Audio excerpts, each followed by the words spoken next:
Councillor পদ হারালেন ইরফান সেলিম। নৌবাহিনী কর্মকর্তার উপর হামলার মামলায় দীপু রিমান্ডে। বরগুনায় রিফাত হত্যা মামলার অপ্রাপ্তবয়স্ক 11 আসামির বিভিন্ন মেয়াদের সাজা, খালাস 3।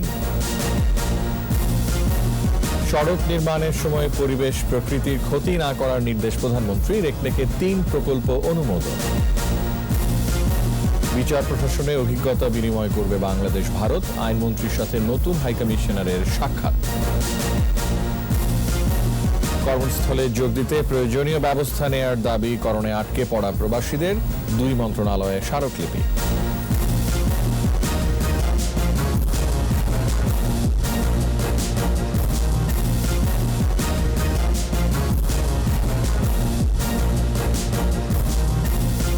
শুনছিলেন ফার্স্ট সিকিউরিটি ইসলামী ব্যাংক লিমিটেড সংবাদ শিরোনাম। আমন্ত্রণ জানাচ্ছি রাত 11টার 21 সংবাদে। আপনাদের সাথে আছি আমি রিয়াজ হাফিজ। দর্শক, 21 টেলিভিশনের সংবাদ একই সাথে সরাসরি দেখতে পাবেন আমাদের ফেসবুক পেজ www.facebook.com/2124 অনলাইনে। সংবাদে আরও থাকছে, করোনার বিরুদ্ধে শিল্প শিরোনামে জাতীয় চিত্রশালায় 325 শিল্পীর 1 মাসের চিত্র প্রদর্শনী।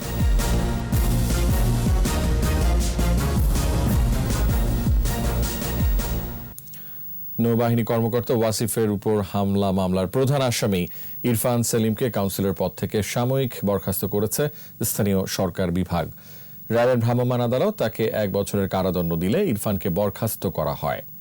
এদিকে ইরফান ও তার 3 সহযোগীর বিরুদ্ধে দায়ের হওয়া মামলার তদন্ত প্রভাবমুক্তভাবে করার প্রতিশ্রুতি দিয়েছেন ডিএমপি কমিশনার। মোহাম্মদ নুরুন নবীকে সাথে নিয়ে বিস্তারিত জানাচ্ছেন দীপু শিকদার।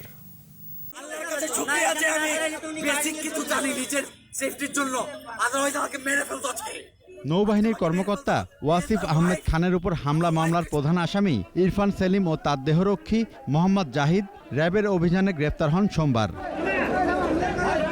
পরে র্যাবের ভ্রাম্যমাণ আদালত অবৈধ অস্ত্র ও মাদক রাখার অভিযোগে ইরফান ও জাহিদকে 1 বছর করে কারাদণ্ড দেন।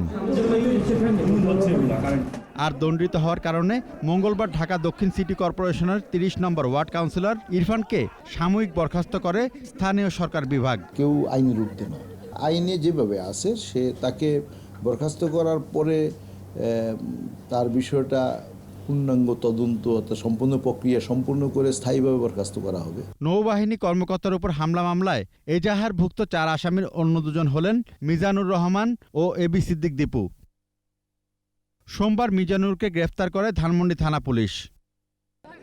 আর মঙ্গলবার ভোরে ঢাকা মহানগর গোয়েন্দা পুলিশের অভিযানে টাঙ্গাইল থেকে গ্রেফতার হন এবি সিদ্দিক দীপু। আসামিদের গ্রেফতার ও মামলা তদন্ত নিয়ে ঢাকায় এক অনুষ্ঠানে সাংবাদিকদের সাথে কথা বলেন ঢাকা মহানগর পুলিশ কমিশনার শফিকুল ইসলাম। আসামি গ্রেপ্তার করা শেষ, এখন এটার সাক্ষ্য প্রমাণ আমরা সংগ্রহ করব এবং দ্রুত তদন্ত শেষ করে আমরা বিচারের জন্য আদালতে সোপর্দ করব। এখানে কোনো প্রভাব খাটানোর কোনো চেষ্টাও কেউ করবে না। সুষ্ঠুভাবে যেভাবে তদন্ত করার দরকার, যেভাবে একজন অপরাধীকে বিচারের আওতায় আনা দরকার, ঠিক একইভাবে আনা হবে, কাউকে ছাড়তে হবে না। মামলার নথি দেখে প্রয়োজনে গোয়েন্দা পুলিশের কাছে তদন্তের দায়িত্ব দেওয়া হবে বলেও জানান পুলিশ কমিশনার। প্রয়োজন মনে করলে এটি ডিবিতে নিয়ে আসা হবে। দীপু শিকদার, 21 টেলিভিশন, ঢাকা। নৌবাহিনীর কর্মকর্তার উপর হামলা মামলার প্রধান আসামি সংসদ সদস্য হাজী সেলিমের ছেলে ইরফান সেলিমকে আদালতে হাজিরের নির্দেশ দেওয়া হয়েছে। রিমান্ড শুনানি হবে বুধবার। এদিকে ইরফান ও তার দেহরক্ষী জাহিদের বিরুদ্ধে অস্ত্র ও মাদক আইনে 2টি মামলা করেছে র্যাব। অন্যদিকে টাঙ্গাইলে গ্রেফতারের পর ইরফানের সহযোগী দীপুকে জিজ্ঞাসাবাদের জন্য 3 দিনের রিমান্ডে নিয়েছে পুলিশ। আরেক সহযোগী মিজানুরের 1 দিনের রিমান্ড শুরু হয়েছে। আহমদ বাবুকে সাথে নিয়ে বিস্তারিত জানাচ্ছেন সাইদুল ইসলাম। সোমবার রাজধানীর কলাবাগান ক্রসিংয়ে মারধরের শিকার হন নৌবাহিনীর কর্মকর্তা ওয়াসিফ আহমেদ খান। পরে এ ঘটনায় ধানমন্ডি থানায় মামলা করেন ওয়াসিফ। মামলায় সংসদ সদস্য হাজী সেলিমের ছেলে ঢাকা দক্ষিণ সিটি কর্পোরেশনের 30 নম্বর ওয়ার্ডের কাউন্সিলর ইরফান সেলিম ও তার 3 সহযোগীর নাম উল্লেখ করেন তিনি। সোমবার লালবাগে হাজী সেলিমের বাসভবনে অভিযান চালিয়ে ইরফান ও তার দেহরক্ষী মোহাম্মদ জাহিদকে গ্রেফতার করে র্যাব। অভিযানের সময় অবৈধ আগ্নেয়াস্ত্র, গুলি, মদ, দূরবীন, বিয়ার, ইয়াবা, ওয়াকিটকি ও ইলেকট্রনিক ডিভাইস উদ্ধার করা হয়। র্যাবের ভ্রাম্যমাণ আদালত অস্ত্র ও মাদক রাখার অভিযোগে ইরফান ও জাহিদকে 1 বছরের কারাদণ্ড দেন। সোমবার রাতেই তাদের ঢাকা কেন্দ্রীয় কারাগারে পাঠিয়ে 14 দিনের কোয়ারেন্টাইনে রাখা হয়। মঙ্গলবার ইরফান ও জাহিদের বিরুদ্ধে চকবাজার থানায় 2টি মামলা করে র্যাব। তদন্তের প্রয়োজনে জিজ্ঞাসাবাদের জন্য রিমান্ডে নেওয়া হতে পারে তাদের। গুলি ভর্তি 2টি বিদেশীয় অস্ত্র এবং মাদক রাখার দায়ে র্যাব বাদী হয়ে ঢাকা মেট্রোপলিটন পুলিশের চকবাজার থানায় অভিযুক্ত 2 জনকে আসামি করে র্যাব 2টি মামলা দায়ের করেছে। এদিকে ঢাকা মহানগর গোয়েন্দা পুলিশের অভিযানে টাঙ্গাইলে গ্রেফতার হওয়া নৌবাহিনী কর্মকর্তার উপর হামলা মামলার আরেক আসামি এবি সিদ্দিক দীপুকে 3 দিনের রিমান্ডে নেওয়া হয়েছে। পুলিশ আজকে যে আসামি দীপু তাকে আদালতে হাজির করেছিল এবং পুলিশ 7 দিনের রিমান্ড চেয়েছে এবং আদালত সন্তুষ্ট হয়ে 3 দিনের রিমান্ড মঞ্জুর করেছে এবং এই ঘটনার সাথে আরও কারা কারা সম্পৃক্ত আছে সেটাও বের হওয়া দরকার ন্যায় বিচারের স্বার্থে। এই জন্য আদালত সেই রিমান্ড মঞ্জুর করেছে। মামলার আরেক আসামি গাড়ি চালক মিজানুর রহমানকে 1 দিনের রিমান্ড শেষে বুধবার আদালতে তোলা হবে বলে জানিয়েছে ধানমন্ডি থানা পুলিশ। এ মামলার মোট আসামি 7, এর মধ্যে 3 জন অজ্ঞাত। সাইদুল ইসলাম, 21 টেলিভিশন, ঢাকা। বরগুনায় রিফাত শরীফ হত্যা মামলার অপ্রাপ্তবয়স্ক 14 আসামির 11 জনকে বিভিন্ন মেয়াদে সাজা দিয়েছেন আদালত। খালাস দেওয়া হয়েছে 3 জনকে। রায়ে সন্তুষ্ট বাদী পক্ষ, রাষ্ট্রপক্ষের আইনজীবীরা আর আপিল করবেন বলে জানিয়েছেন আসামি পক্ষের আইনজীবীরা। বরগুনার প্রতিনিধি জয়দেব রায়ের রিপোর্ট, জানাচ্ছেন সমর ইসলাম। 63 কার্যদিবসে বিচারিক কার্যক্রম শেষে দুপুরে বরগুনা শিশু আদালতের বিচারক মোহাম্মদ হাফিজুর রহমান রিফাত শরীফ হত্যা মামলা রায় ঘোষণা করেন। রায়ে রাশিদুল হাসান রিশান, রাকিবুল হাসান রিফাত হাওলাদার, আবু আব্দুল্লাহ রাইহান, অলিউল্লাহ অলি, নাইম ও তানভীর হোসেনকে 10 বছর করে কারাদণ্ড দেয়া হয়েছে। 5 বছর করে কারাভোগের সাজা দেয়া হয়েছে জয়চন্দ্র সরকার চন্দন, নাজমুল হাসান, রাকিবুল হাসান নিয়ামত, সাইয়দ মারুফবিল্লাহ ওরফে মহিবুল্লাহকে।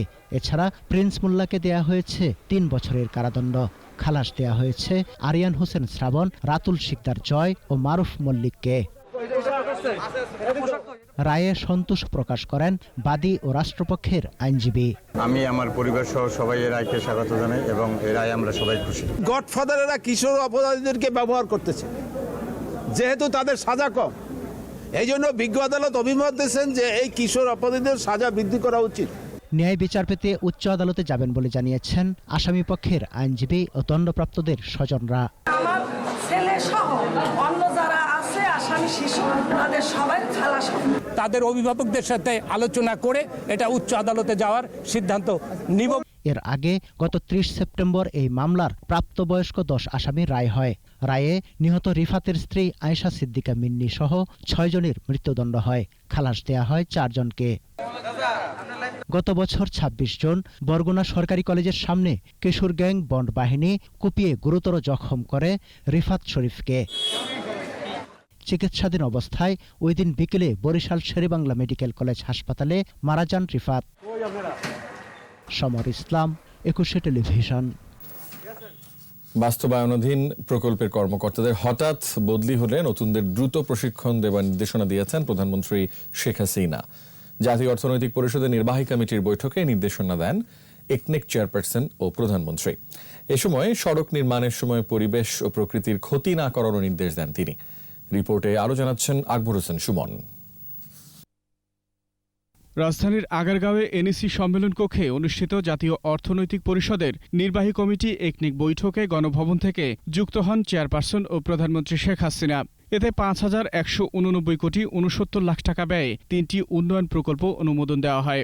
বৈঠকে সড়ক পরিবহন ও সেতু মন্ত্রণালয়ের সোনাপুর সোনাগাজী চট্টগ্রাম সড়ক উন্নয়ন ও এলেঙ্গা মহাসড়ক 4 লেনে উন্নীতকরণে 2টি প্রকল্প অনুমোদন দেওয়া হয়। এছাড়া স্থানীয় সরকার বিভাগের অধীনে ঢাকা সিটি কর্পোরেশন এলাকার ট্রাফিক অবকাঠামো উন্নয়ন সহ সড়ক নিরাপত্তার একটি প্রকল্পের অনুমোদন দেওয়া হয়। বৈঠক শেষে বিস্তারিত জানান পরিকল্পনা মন্ত্রণালয়ের সচিব। পুরো টাকায় সরকারের তহবিল থেকে দেওয়ার উনি নির্দেশনা দিয়েছেন এবং এই কথাও বলেছেন যে সিটি কর্পোরেশনগুলা বা স্থানীয় সরকার যে প্রতিষ্ঠানগুলো আছে এগুলো সক্ষমতা বৃদ্ধি করতে হবে। এই জন্যে আস্তে আস্তে করে কিভাবে কোন লেভেলে কোন প্রতিষ্ঠান কি করবে, কিভাবে অর্গানাইজেশন থাকবে, এটা পুরাটা রিভিজিট করতে হবে। সড়ক নির্মাণের সময় পরিবেশের ভারসাম্য রক্ষায় প্রধানমন্ত্রীর অনুশাসনের কথা তুলে ধরেন সচিব। যে নির্দেশনা উনি দিয়েছেন সেটা হলো রাস্তা তৈরির সময় খেয়াল রাখতে হবে যে পানি চলাচল যেন কোনোভাবেই ব্যাহত না হয়। পর্যাপ্ত পরিমাণে ব্রিজ, কালভার্ট এবং পানি চলাচলের ব্যবস্থা করতে হবে এবং কোনো ক্ষেত্রে যদি এরকম প্রয়োজন হয় তাহলে রাস্তা এলিভেটেড করতে হবে। 3 প্রকল্পে 2,855 কোটি টাকা সরকারি অর্থায়ন এবং বৈদেশিক ঋণ সহায়তা থাকবে 2,270 কোটি টাকা। আকবর হোসেন সুমন, 21 টেলিভিশন, ঢাকা। আইন ও বিচার প্রশাসনে পারস্পরিক সহযোগিতায় বাংলাদেশ এবং ভারত একসঙ্গে কাজ করবে। নতুন ভারতীয় হাইকমিশনার বিক্রম কুমার দোরাইস্বামীর সৌজন্য সাক্ষাৎ শেষে কথা বলেন আইনমন্ত্রী আনিসুল হক।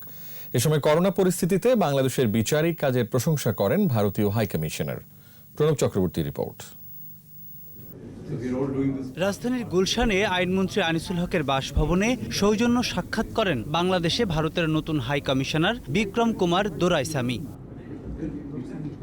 দুই দেশের পারস্পরিক বিভিন্ন ইস্যুতে ঘণ্টাব্যাপী কথা বলেন তারা। পরে আইনমন্ত্রী জানান, উত্তরোত্তর দুই দেশের সম্পর্ক আরও উন্নত হবে, বিনিময় হবে অভিজ্ঞতা। ভারত এবং বাংলাদেশের আইনের অবকাঠামোটা প্রায় একই। বিচারক এবং বিচারপতিদের মধ্যে এবং আইনজীবীদের মধ্যে যাতে পরস্পর সহযোগিতার জন্য এবং প্রশিক্ষণের জন্য আমাদের যেই ইনস্টিটিউশনগুলি আছে সেইগুলি কাজ করে এবং কাজ করবে, সেই সব বিষয়ে আমরা আলাপ আলোচনা করেছি। সাক্ষাতে করোনা মোকাবিলায় বাংলাদেশের ভূয়সী প্রশংসা করেন ভারতীয় high commissioner Vikram Doraiswami. Both countries did a remarkable job despite the risk to judges and judicial officials working during the pandemic. They continue to deliver justice to the people. So much to learn from Bangladesh in that. Bangladesh ভারতের ঐতিহাসিক বন্ধু উল্লেখ করে দুই দেশের পারস্পরিক সহযোগিতায় কোনো প্রতিবন্ধকতা নেই বলেও জানান ভারতীয় high commissioner. That we can learn from each other. Pranab Chakraborty, 21 television, Dhaka. কর্মস্থলে যোগ দিতে প্রয়োজনীয় ব্যবস্থা নেওয়ার দাবি জানিয়েছেন করোনায় আটকে পড়া মধ্যপ্রাচ্য প্রবাসীরা। জাতীয় প্রেস ক্লাবের সামনে মানববন্ধনে ভিসার মেয়াদ বাড়ানোর পদক্ষেপ না নেওয়ায় ক্ষোভ প্রকাশ করেন তারা। সংকট সমাধানে সংশ্লিষ্ট দেশগুলোর সাথে কূটনৈতিক তৎপরতা বাড়ানোর আহ্বান প্রবাসীদের। রাসেল খানের রিপোর্ট। ছুটিতে দেশে আসার পর করোনা পরিস্থিতিতে আটকে যায় প্রবাসী শ্রমিকদের কর্মস্থলে ফেরা। লকডাউন তুলে নেওয়ার পর সৌদি আরব সহ কিছু দেশে শ্রমিকদের ফিরিয়ে নিতে শুরু করে। তবে বাহরাইন, ব্রুনেই সহ বেশ কিছু দেশে কাজ করা শ্রমিকরা এখনো ফিরতে পারেননি। করোনায় আটকে পড়া শ্রমিকদের কর্মস্থলে ফেরত নেওয়ার দাবিতে জাতীয় প্রেস ক্লাবের সামনে এই মানববন্ধন। দীর্ঘদিন কর্মস্থলে যোগ দিতে না পারায় সংকটে পড়েছে বাহরাইন ফেরত প্রায় 3,000 শ্রমিকের পরিবার। সমস্যা সমাধানে কূটনৈতিক তৎপরতা বাড়ানোর আহ্বান জানান তারা। 6 মাস হয়ে গেছে, আমাদের ভিসাগুলো এক্সপায়ার হয়ে গেছে। মাননীয় পররাষ্ট্রমন্ত্রী এবং প্রধানমন্ত্রীর দৃষ্টি আকর্ষণ করতেছি যেন আমাদেরকে সুন্দরভাবে কিভাবে যেতে পারি সেই ব্যবস্থা করে দেওয়ার জন্য। একই দাবিতে রাস্তায় দাঁড়িয়েছেন ব্রুনেই ফেরত প্রবাসীরা।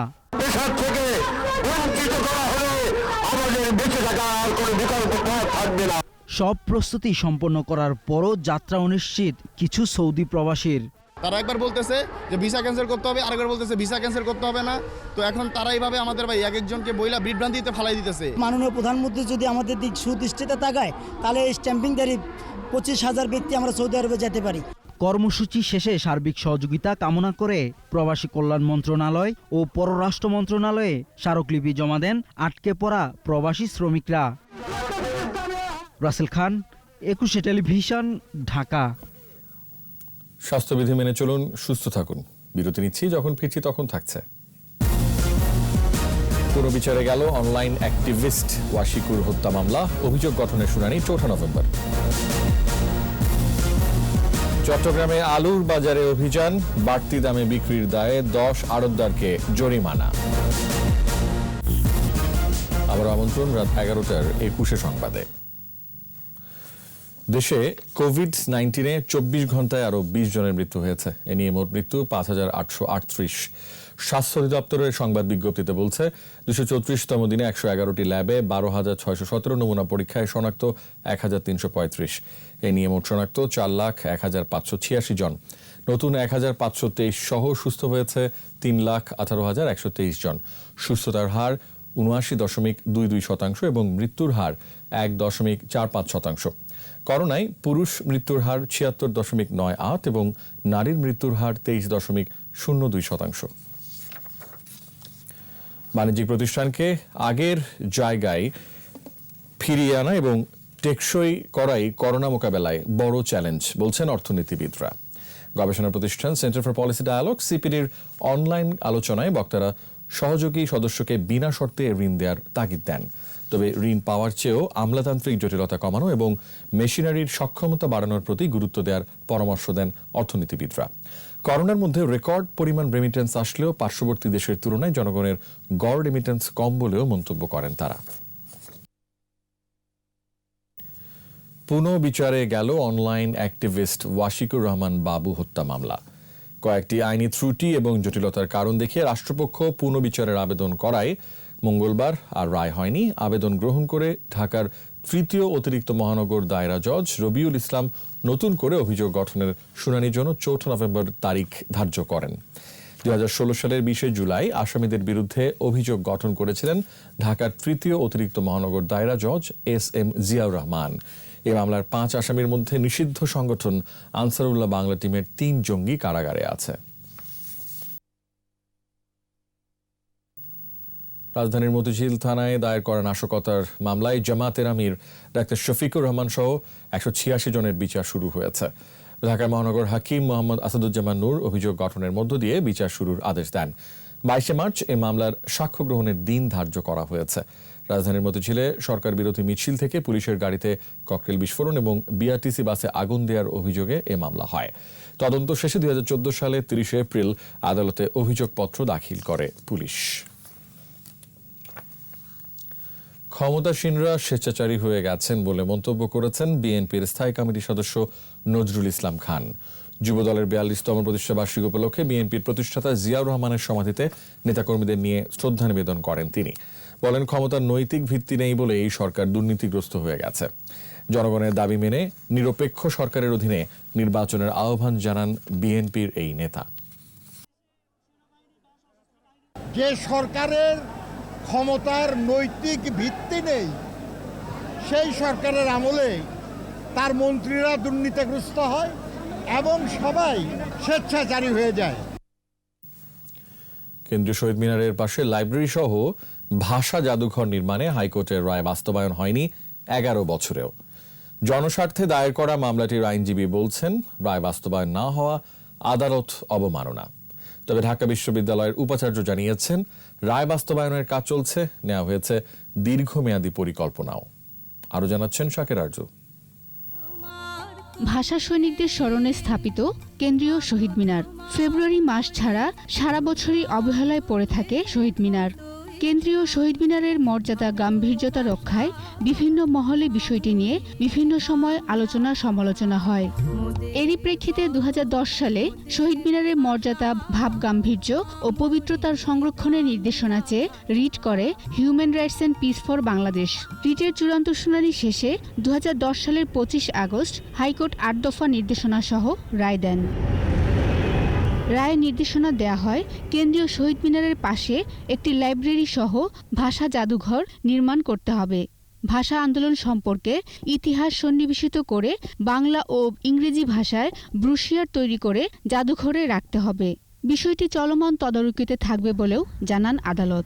2012 সালে একবার আদালত অবমাননার অভিযোগও আনা হয়, ব্যাখ্যাও দেয় সংশ্লিষ্ট কর্তৃপক্ষ। রিটকারীর আইনজীবী বলেন, কিছু নির্দেশনা আংশিক বাস্তবায়ন হয়েছে, কিছু নির্দেশনার কিছুই এখনো বাস্তবায়ন হয়নি। দুর্ভাগ্যজনক যে 1 দশক হওয়ার পরেও আদালতের একটা রায় বাস্তবায়ন হয় না। এখানে কিন্তু ঢাকা বিশ্ববিদ্যালয় কর্তৃপক্ষের কিন্তু দায় আছে। আদালতের রায় সম্পূর্ণভাবে বাস্তবায়ন না হওয়া, আদালত অবমাননা হয়েছে উল্লেখ করে তিনি জানান, দ্রুতই আদালতে বিবাদীদের বিরুদ্ধে পদক্ষেপ নেয়ার আবেদন করবেন তিনি। যারা এটি করছেন না তারা কিন্তু ইতিমধ্যে আদালত অবমাননার করেছেন, আদালত অবমাননা আপনাদের হয়েছে এবং আদালত অবমাননার জন্য যদি এটা আপনারা চূড়ান্তভাবে না করেন দ্রুত, তাহলে সেক্ষেত্রে কিন্তু আপনাদের অভিযুক্ত হবে। তবে রায় বাস্তবায়নকারী প্রতিষ্ঠান ঢাকা বিশ্ববিদ্যালয় কর্তৃপক্ষ জানায়, দীর্ঘ পরিকল্পনা রয়েছে শহীদ মিনারকে ঘিরে। শহীদ মিনার এখন বিশ্ববিদ্যালয়ের মাস্টার প্ল্যান তৈরি হচ্ছে। শহীদ মিনারের চতুর্দিকে বিশেষ করে তার সামনের উন্মুক্ত প্রান্তর, সে বিষয়গুলো ভাবা হচ্ছে। সাধারণত আমাদের মাস্টার প্ল্যান 15 বছরে বাস্তবায়ন হবে। বিচারপতি মোহাম্মদ মমতাজউদ্দিন আহমেদ ও বিচারপতি নাইমা হায়দারের বেঞ্চ ওই রায়ের সঙ্গে সরকারকে 8 দফা নির্দেশনা দিয়েছিলেন। শাকেরা আরজু, 21 টেলিভিশন, ঢাকা। গোপালগঞ্জের টুঙ্গিপাড়ায় জাতির পিতা বঙ্গবন্ধু শেখ মুজিবুর রহমানের সমাধিতে শ্রদ্ধা জানিয়েছেন র্যাবের মহাপরিচালক চৌধুরী আব্দুল্লাহ আল মামুন। দুপুরের সমাধিসৌধের বেদিতে শ্রদ্ধা জানান তিনি। পরে বঙ্গবন্ধু ও তাঁর পরিবারের নিহত সদস্যদের রুহের মাগফিরাত কামনা করে ফাতেহা পাঠ ও মোনাজাত করেন। এ সময় র্যাব সদর দপ্তরের এডিজি মোহাম্মদ ইমতিয়াজ আহমেদ, গোপালগঞ্জের জেলা প্রশাসক শহীদা সুলতানা, পুলিশ সুপার মোহাম্মদ সাইদুর রহমান খান সহ অন্যান্যরা উপস্থিত ছিলেন।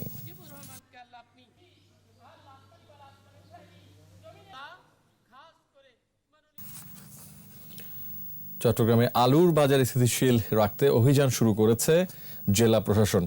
নির্বাহী ম্যাজিস্ট্রেটের নেতৃত্বে রিয়াজউদ্দিন বাজারে অভিযান চালানো হয়। এ সময় নির্ধারিত দামের চেয়ে বেশি মূল্যে আলু বিক্রির অভিযোগে 10 আড়তদারকে 1,40,000 টাকা জরিমানা করে ভ্রাম্যমাণ আদালত। চট্টগ্রাম থেকে রিপোর্ট করছেন শিউলি শবনম। কয়েক সপ্তাহ ধরেই আলুর দাম চড়া। এমন প্রেক্ষাপটে প্রতি কেজি আলুর খুচরা মূল্য 35 টাকা এবং পাইকারিতে 30 টাকা নির্ধারণ করে দেয় কর্তৃপক্ষ। চট্টগ্রামের বাজারে এর প্রভাব পড়েনি। নির্ধারিত দামের চেয়ে 15 থেকে 20 টাকা বেশি দরে বিক্রি হচ্ছে আলু। এমন অবস্থায় অভিযান শুরু করে জেলা প্রশাসন। সকালে নগরীর রিয়াজউদ্দিন বাজারের আড়তগুলোতে অভিযান চালানো হয়। এ সময় বিভিন্ন অভিযোগে 10 আড়তদারকে 1,40,000 টাকা জরিমানা করে ভ্রাম্যমাণ আদালত। তারা আমাদেরকে কোনো ধরনের বিক্রয় রসিদ দেখাতে পারে নাই এবং আমাদের কাছে কিছু অভিযোগও রয়েছে যে তারা আপনার খুচরা ব্যবসায়ীদের কাছে কোনো ধরনের বিক্রয় রসিদ তারা প্রোভাইড করতেছে না। তো যার ফলে আমরা বুঝতে পারতেছি যে এখানে তারা একটা কারসাজি করতেছে। এদিকে আড়তদাররা অভিযোগ করেন, মুন্সিগঞ্জ সহ দেশের উত্তরাঞ্চলের আলু মজুতদাররা বাড়তি দামে আলু বিক্রি করছে। কোনো রসিদ না দেওয়ার অভিযোগও করেন তারা। যারা এখানে সাধারণ বিক্রেতা আছে অত ব্যাপারী আছে, ওরা ওখান থেকে মাল খরিদ করিয়ে নিয়ে আসে। এখনও আজকেও শুনতেছি নাকি ওখানে 36 টাকা 35 টাকা ওখানে চলতেছে। ব্যাপারীদেরকে দেয় না, ওখানে কোল্ড স্টোরেজ সেটের মধ্যে আলু থাকে, ওখান থেকে ওরা ফরওয়ার্ড কেনা হয়, ওদেরকে কোনো স্লিপ দেয় না। পাইকারি বাজারের পাশাপাশি হিমাগার ও গুদামে মনিটরিং বাড়ানোর তাগিদ ভোক্তাদের। শিউলি শবনম, 21 টেলিভিশন, চট্টগ্রাম। দর্শক, স্বাস্থ্যবিধি মেনে চলুন, মাস্ক পরিধান করুন, সুস্থ থাকুন। আরও একটা বিরতি নিচ্ছি, আর তখন যখন ফিরছি তা থাকছে। রংপুরে ধর্ষণ মামলায় অভিযুক্ত এএসআই রায়হানকে পায়নি পিবিআই, 2 নারী আসামি কারাগারে। আমন্ত্রণ আবারও রাত 11:21 সংবাদে। রংপুরের হারাগাছে স্কুল ছাত্রীকে সংঘবদ্ধ ধর্ষণ মামলায় 2 নারী আসামিকে কারাগারে পাঠানোর নির্দেশ দিয়েছেন আদালত। আলেয়া বেগম মেঘলা ও শম্পা নামের এই 2 আসামিকে আদালতে হাজির করা হলে রংপুরের অতিরিক্ত জুডিশিয়াল ম্যাজিস্ট্রেট আরিফা ইয়াসমিন মুক্তা এই আদেশ দেন। আদালত পরবর্তী শুনানির জন্য 26 নভেম্বর দিন ধার্য করেন। এদিকে ধর্ষণের বিচার দাবিতে রংপুর প্রেস ক্লাবের সামনে মানববন্ধন করে কয়েকটি সংগঠন। অন্যদিকে মামলার প্রধান আসামি ডিবি পুলিশের এএসআই রায়হানুল ইসলাম ওরফে রাজুকে হারাগাছা থানা পুলিশ এখনও পিবিআইয়ের কাছে হস্তান্তর করেনি। আমরা শতভাগ নিরপেক্ষভাবেই তদন্তটি করব। এখানে যদি কেউ সংশ্লিষ্ট থাকে তাকে অবশ্যই আইনের মুখোমুখি হতে হবে এবং আমরা সেই ব্যবস্থাটি নিব। এবং সেই জন্যই আপনি জানেন যে এই মামলাটি আমাদেরকে আজকেই দেয়া হলো, যে আমরা যেন সেটি নিশ্চিত করি সুষ্ঠু এবং নিরপেক্ষ তদন্ত। এমএলএম ব্যবসায়ের নামে প্রতারণা করে ১৪২৭ জনের কাছ থেকে ৬ কোটিরও অধিক টাকা আত্মসাৎকারী চক্রের মূল হোতা সহ ৩ জনকে গ্রেফতার করেছে সিআইডি। রাজধানীর মালিবাগে সিআইডি সদর দপ্তরে সংবাদ সম্মেলনে জানানো হয়, সোপান প্রোডাক্ট এবং সোপান প্রপার্টিজ নামে ব্যবসা প্রতিষ্ঠান খুলে প্রতারক চক্রটি। পরে তারা ৮ মাসে মূলধন সহ ২৫০% টাকা দেওয়ার প্রলোভন দেখিয়ে সদস্য সংগ্রহের মাধ্যমে প্রতারণা করে আসছিল।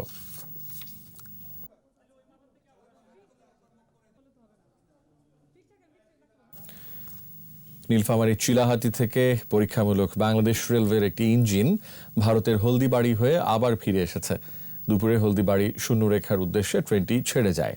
এ সময় জেলা প্রশাসক হাফিজুর রহমান চৌধুরী এবং রেলওয়ের বিভাগীয় বাণিজ্যিক কর্মকর্তা আনন্দমোহন চক্রবর্তী সহ কর্মকর্তারা ইঞ্জিনের যাত্রী হন। ইঞ্জিনটি দুদেশের শূন্যরেখায় পৌঁছালে ভারতের উত্তর পূর্ব রেলওয়ের প্রধান প্রকৌশলী প্রবীণ কুমার দে ও উপপ্রধান প্রকৌশলী VK মিনা সহ কর্মকর্তারা তাদের স্বাগত জানান। দুপুর 2টায় সেখান থেকে চিলাহাটি স্টেশনে ফিরে আসে ইঞ্জিনটি। বিজয় দিবসে চিলাহাটি হলদিবাড়ি রুটে পণ্যবাহী ও স্বাধীনতা দিবসে যাত্রীবাহী ট্রেন চলাচলের সম্ভাবনা রয়েছে। সোশ্যাল ইসলামী ব্যাংক লিমিটেড বাণিজ্য সংবাদ।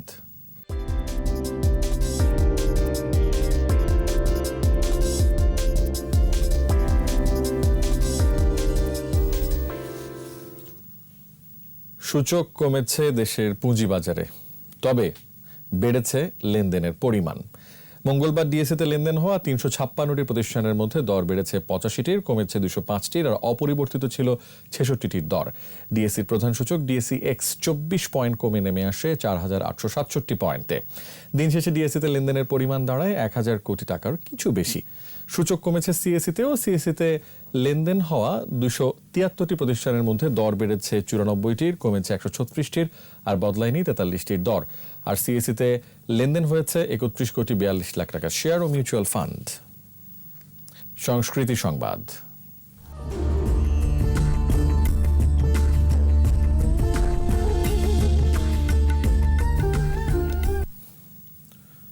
করোনার বিরুদ্ধে শিল্প শিরোনামে শিল্পকলা একাডেমির জাতীয় চিত্রশালায় শুরু হলো ৩২৫ শিল্পীর ১ মাসের চিত্র প্রদর্শনীর। উদ্বোধন করেন পররাষ্ট্রমন্ত্রী ডক্টর AK আব্দুল মোমেন এবং বলেন, করোনার মধ্যে জীবনযাপন নিয়ে বিশ্বে এটি প্রথম চিত্র প্রদর্শনী। আর সংস্কৃতি প্রতিমন্ত্রী KM খালিদ বলেন, শিল্পকর্মের মাধ্যমে এই মহামারীর সম্পর্কে সবচেয়ে বেশি সচেতনতা সৃষ্টি সম্ভব। মফিউর রহমানের রিপোর্ট। আর্ট এগেইনস্ট করোনা শিরোনামে জাতীয় চিত্রশালায় এই আয়োজন। উদ্বোধনী অনুষ্ঠানে যোগ দেন পররাষ্ট্রমন্ত্রী, সংস্কৃতি প্রতিমন্ত্রী সহ অন্যান্যরা। পররাষ্ট্রমন্ত্রী বলেন, শিল্প এবং শিল্পীকে যে কোনো পরিস্থিতির মধ্যেই টিকিয়ে রাখতে হবে। এই লকডাউনের সময় ন্যাচারালি আমাদের যারা শিল্পের সাথে সম্পৃক্ত তাদের অসুবিধা হয়েছে, কাজকর্ম নাই। পরে পরিবেশিত হয় আবৃত্তি, নাচ এবং গান।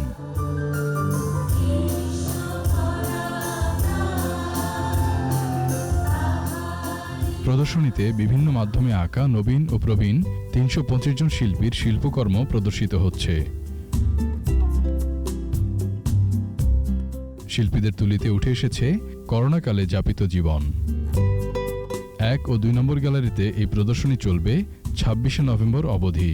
সবার জন্য উন্মুক্ত থাকবে প্রতিদিন সকাল ১১টা থেকে সন্ধ্যা ৬টা পর্যন্ত। মফিউর রহমান, একুশে টেলিভিশন, ঢাকা। শেষ করছি রাত ১১টার ২১ সংবাদ। তবে যাবার আগে ফার্স্ট সিকিউরিটি ইসলামী ব্যাংক লিমিটেড সংবাদ শিরোনামগুলো আরও একবার। কাউন্সিলর পদ হারালেন ইরফান সেলিম। নৌবাহিনী কর্মকর্তার উপর হামলার মামলায় দীপু রিমান্ডে। বরগুনায় রিফাত হত্যা মামলার অপ্রাপ্তবয়স্ক ১১ আসামির বিভিন্ন মেয়াদে সাজা, খালাস ৩। সড়ক নির্মাণের সময় পরিবেশ প্রকৃতির ক্ষতি না করার নির্দেশ প্রধানমন্ত্রীর। একনেকে ৩ প্রকল্প অনুমোদন। বিচার প্রশাসনের অভিজ্ঞতা বিনিময় করবে বাংলাদেশ ভারত। আইনমন্ত্রীর সাথে নতুন হাইকমিশনারের সাক্ষাৎ। কর্মস্থলে যোগ দিতে প্রয়োজনীয় ব্যবস্থা নেয়ার দাবি। করোনায় আটকে পড়া প্রবাসীদের ২ মন্ত্রণালয়ে স্মারকলিপি। সর্বশেষ খবর জানতে ডায়াল করুন 2021 নম্বরে আর ভিজিট করুন ekushe-tv.com ওয়েবসাইটে। এছাড়া ফেসবুকে লগ ইন করতে পারেন facebook.com/ekushe24 অনলাইনে। আমাদের পরবর্তী সংবাদ রাত 1টায় দেখার আমন্ত্রণ রইল। দর্শক, স্বাস্থ্যবিধি মেনে চলুন, সুস্থ থাকুন, একুশে সংবাদ দেখুন, সঙ্গেই থাকুন।